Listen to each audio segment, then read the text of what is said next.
हम भोग बना के मंदिर लाते हैं, आपको पवाते हैं। कभी ऐसा अनुग्रह करो ना कि आप घर आके ही पाओ हमारे। वहीं मां गरम गरम चूल्हे पर रोटी बनाएगी, आप थाली पे बैठना, मैं आपको परोसा करूंगा, मेरे घर पे आके आप प्रसाद पाओगे, बड़ी कृपा होगी। रोज नामदेव जी कहते हैं हमारे घर कब आओगे, हमारे घर कब आओगे। एक दिन ठाकुर जी सामने खड़े खड़े नामदेव जी से बोले, नामदेव तू भी ऐसी बात करता है, मैं तेरे घर आ जाऊंगा। 24 घंटा विठ्ठल भगवान 2-3 घंटे से ज्यादा रात्रि में बंद नहीं होता मंदिर। 10-11 बजे शयन होते हैं ठाकुर जी के, 3 बजे फिर खुल जाते हैं मंदिर। बोले पूरे दिन में खड़ा रहता हूं भक्तों को दर्शन देने के लिए, और एकमात्र ऐसा मंदिर है भारत का जहां पर हर व्यक्ति भीतर जाए और जाके ठाकुर जी को ऐसे गले से लगा सकता है। इतने भक्त आते हैं दर्शन करने के लिए, सबको दर्शन देता हूं मैं। तेरे घर कैसे आऊं भोजन करने, बता। रात में 2-3 घंटे बचते हैं, उसमें मैं शयन नहीं करूं मैं? और मैं तेरे घर आऊंगा दर्शन प्रसाद पाने, यहां मंदिर में कौन रहेगा? नामदेव जी बोले बस इच्छा थी कि आप कभी हमारे घर आओ दर्शन देने, प्रसाद पाने। तो नामदेव जी से भगवान बोले, अच्छा नामा सुन, एक काम कर। बोले क्या? एक दिन तू मेरी जगह खड़ा हो जा विठ्ठल बन के, मैं तेरे घर प्रसाद पाऊंगा। नामदेव जी बोले ये कैसे संभव? बोले सब संभव है, मैं श्रृंगार करूंगा तेरा, कोई पहचान ही नहीं पाएगा कि नामदेव खड़ा है, सबको लगेगा कि ये तो पंडरीनाथ है। बस 2-3 बातों का ध्यान रखियो। नामदेव जी बोले क्या? बोले पहले मेरी जगह आ। रात्रि में शयन जैसे ठाकुर जी का हुआ, नामदेव जी को ठाकुर जी ने छुपा लिया गर्भगृह में, सब चले गए। ठाकुर जी अपने स्थान से उतर गए, नामदेव जी को खड़ा किया। बोले खड़े हो जाओ, कमर पर हाथ रख लो। ठीक है। बोले अब ध्यान रखना, पहली बात तो आंख बंद रखना, खोलना नहीं, मैं ऐसे ही खड़ा रहता हूं। ठीक है। दूसरी बात, सुबह 3 बजे पुजारी जी आएंगे और तुमको नींद आ रही होगी बहुत जोर से, वो घंटे घड़ियाल बजाएंगे जोर जोर से, तो घंटे घड़ियाल सुनकर के तुम्हारी नींद खुलेगी, आंख मत खोल लेना, बंदी रखना। और फिर उसके बाद वहां मंगला आरती को वहां बोलते हैं काकड़ा आरती। कौन सी आरती? मंगला आरती को बोलते काकड़ा आरती। तो मंगला आरती जब होगी, आरती के बाद तुम्हारे ऊपर ठंडा ठंडा दूध डाला जाएगा, तुम्हारे ऊपर दही डाली जाएगी, शहद डाला जाएगा, जल डाला जाएगा। उससे ठिठर मत जाना, खड़े रहना स्थिर होके। नामदेव जी बोले अच्छा। फिर बोले काकड़ा आरती के बाद माखन मिश्री मिश्रित करके तुम्हारे मुख से लगाई जाएगी, उसको खा मत जाना, भूख तो बहुत लगेगी तुमको, मुंह में पानी भी आएगा, उसको लगे रहने देना, चाट मत लेना उसको। कहीं तुमने चाट लिया तो सब समझ जाएंगे नामदेव, खूब पिटाई होगी तुम्हारी। जी भगवान। इतने भक्त आएंगे दर्शन करने के लिए, और सब आकर के तुम्हारे पैरों को ऐसे पकड़ करके अपना सिर रखा करेंगे। कोई रोएगा, कोई चिल्लाएगा, कोई अपना दुख बताएगा, कोई अपना दर्द बताएगा। सबकी बातें सुन लेना, पूरी मत करना, क्योंकि एक की पूरी करी तो सबकी करनी पड़ जाएंगी। वो सब विधान कर्म का है, सब अपने कर्म से सब भोग लेंगे, पालेंगे, वो सब मैं कर लूंगा व्यवस्थित, तुम मत कर देना। नामदेव जी तो उतरने लगे, जय जय मत आओ भोजन करने, आप खड़े ही हो जाओ। ठाकुर जी बोले नहीं अब तो मैं जाऊंगा, अब तू खड़ा रहे यहीं पे। और नामदेव जी को खड़ा करके भगवान ने उनके अंग का स्पर्श किया, बिल्कुल ऐसे खड़े हो गए जैसे विठ्ठल भगवान।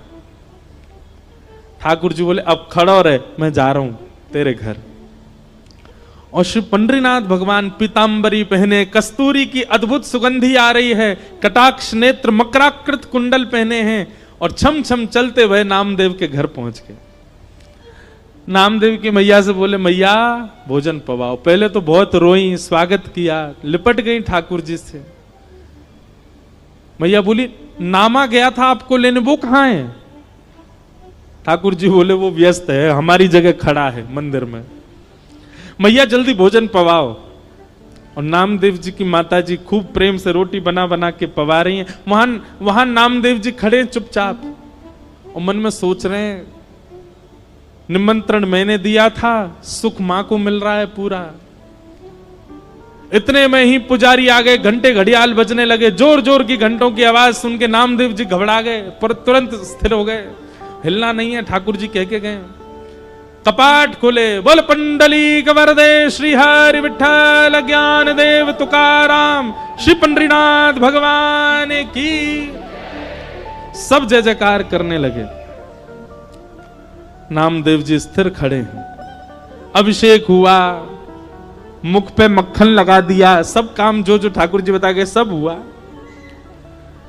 जैसी काकड़ा आरती होने लगी तो पंडरीनाथ भगवान नामदेव जी के घर बैठे थे। घर बैठे बैठे ठाकुर जी के मन में आया, मैया चलो नामा से मिलके आते हैं। और एक काली सौल ठाकुर जी ने ओढ़ी, सिर के ऊपर डाल ली, अपना रूप छुपा लिया कि किसी को दिखूं ना। और भक्तों की पंगत में लंबी लाइन में ठाकुर जी खड़े हैं अपने भक्त को देखने के लिए। जैसे ही ठाकुर जी भीतर पहुंचे और अपनी ब्रह्म वेदी पर जब नामदेव को खड़ा हुआ देखा, ठाकुर जी दूर से बलैया लेने लगे। आहा नामा कितना अच्छा लग रहा है, कितना प्यारा लग रहा है मेरा नामा। ठाकुर अब वहां सब गर्भगृह में जाते हैं। जैसे ही ठाकुर जी गर्भगृह में पहुंचे, कंबल उम्बल में ढक के गए थे। नामदेव जी को पता चल गया ठाकुर जी आए हैं। ठाकुर जी मन ही मन नामदेव से बात कर रहे हैं, बोले नौच लूं तुझे? नामदेव कह रहे नहीं नहीं भगवान, मैं उछट जाऊंगा, पुजारी पकड़ लेंगे मुझको। ज्यों ज्यों ठाकुर जी पास आए, नामदेव जी कह रहे हैं ठाकुर जी आप प्रणाम मत करना मुझको। ठाकुर जी बोले नहीं, आज तो प्रणाम करूंगा, आज तो वंदन करूंगा। और ठाकुर जी जाकर के नामदेव के चरणों से लिपट जाते हैं। नामदेव जी के नेत्रों से अश्रुपात होने लगे। बोले नाथ, हम एक कृपा की आकांक्षा करते हैं, आप इतना भंडार क्यों लुटा देते हैं? ठाकुर जी बार बार रोम रोम की बलैया नामदेव की लेते हैं।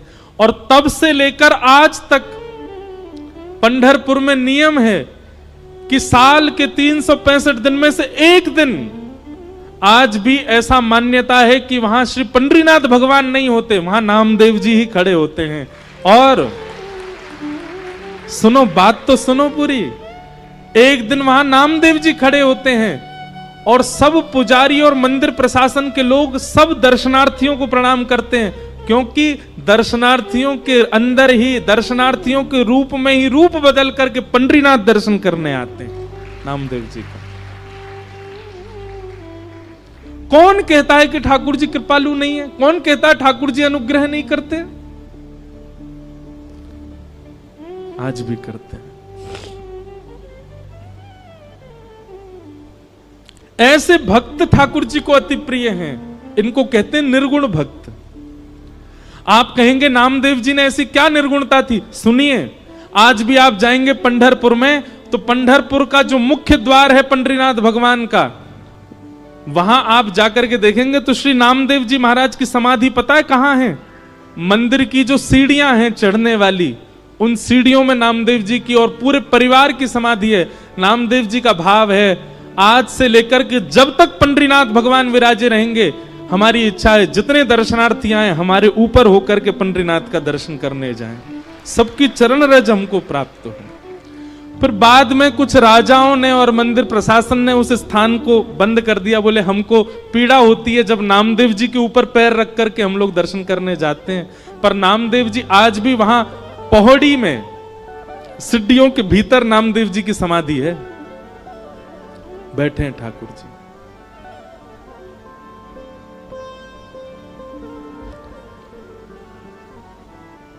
नामदेव जी कीर्तन कर रहे थे और उनके कीर्तन में हजारों वैष्णव नृत्य कर रहे थे। उस कीर्तन की ध्वनि जब पंढरपुर में पंडरीनाथ भगवान को सुनाई दी तो अपनी ब्रह्म वेदी पर खड़े हुए भगवान रुक्मणी जी से कहने लगे, रुक्मणी मैं जाऊं कीर्तन में, मेरा मन नहीं लग रहा, मुझे बहुत अच्छा नामदेव की बहुत याद आ रही है। रुक्मणी जी बोली आप चले गए तो पूरे पूरे कीर्तन को भंग कर दोगे। भगवान बोले क्यों? बोले आपको देख करके सब कीर्तन में मदमस्त हैं, सब छोड़ देंगे, आपको देखने लग जाएंगे।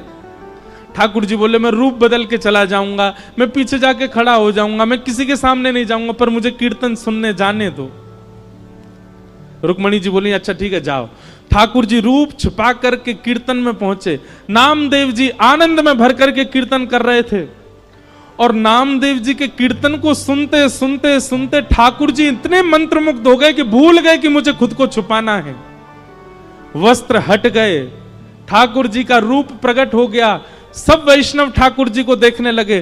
ठाकुर जी उछल उछल करके नृत्य करते करते करते करते बीच बीच पंडाल में आ गए और ऐसी जोर से घूम घूम करके नृत्य करने लगे। ठाकुर जी के आभूषण गिरने लगे, अरे कहां तक कहें पीतांबरी तक उतरने लगी ठाकुर जी की, नामदेव जी का कीर्तन सुन के। इतना प्रेम करते हैं ठाकुर जी अपने वैष्णवों से। ऐसे भक्तों को क्या कहते हैं? निर्गुण भक्त।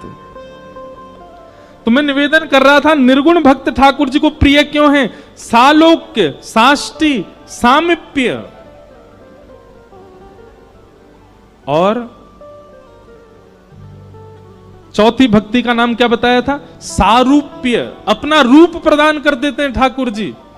और पांचवी मुक्ति का नाम है एकत्वम।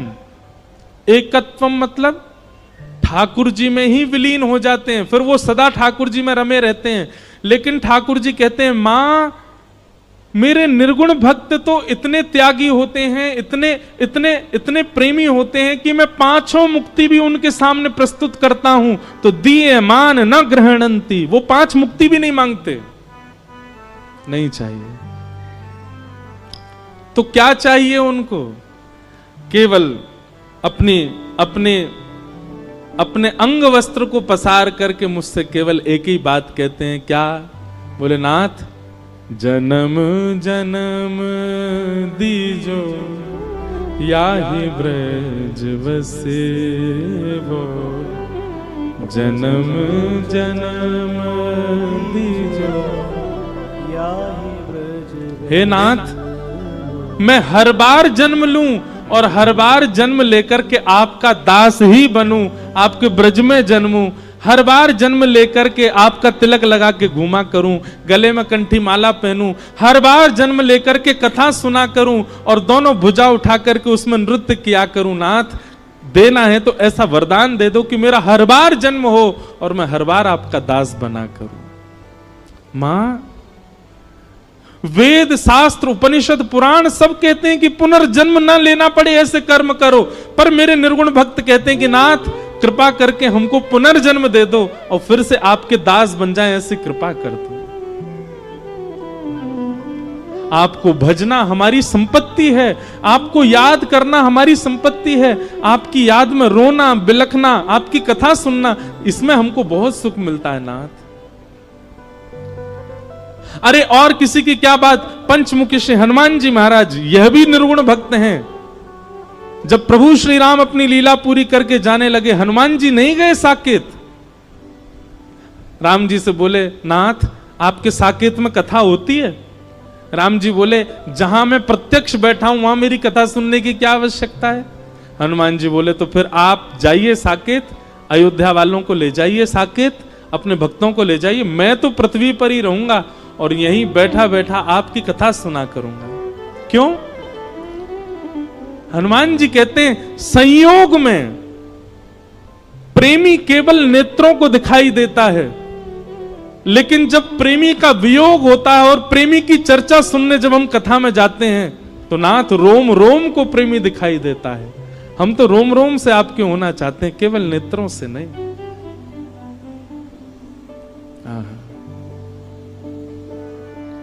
ये जीवन समर्पित चरण में तुम्हारे। निर्गुण भक्त के ये लक्षण है, तुम ही मेरे सर्वस्व, तुम ही प्राण प्यारे।